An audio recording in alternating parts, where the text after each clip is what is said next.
Kontingen Papua meraih medali emas pertamanya di cabang olahraga bermotor Pekan Olahraga Nasional PON 20 Papua yang digelar di sirkuit Frege Meninggap, Tanah Miring, Kabupaten Merauke. Di cabang olahraga ini Papua meraih 1 emas dan 1 perunggu. Pertandingan cabang olahraga bermotor Pekan Olahraga Nasional ke-20 Papua digelar di sirkuit Frege Meninggap, Tanah Miring, Kabupaten Merauke, Rabu 6 Oktober.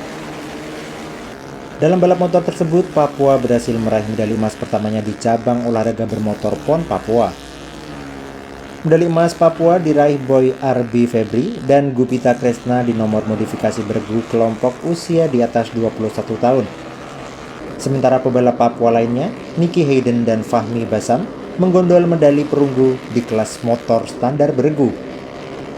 Saya optimisnya walaupun mereka tidak dominan dari mulai latihan, tapi saya yakin mereka kompak. Dan kekompakan inilah yang bisa membawa mereka bisa mendapatkan emas di kejuaraan di atas 21 tahun ini. Di cabang olahraga bermotor road race ini, kontingen Papua menerjunkan 7 pebalap andalannya yang dibagi menjadi 2 tim, yaitu tim Papua A yang diisi 3 pebalap dan Papua B 4 pebalap. Dari Kabupaten Merauke, Papua, Mardian Syah Al-Afghani, Kantor Berita Antara mewartakan.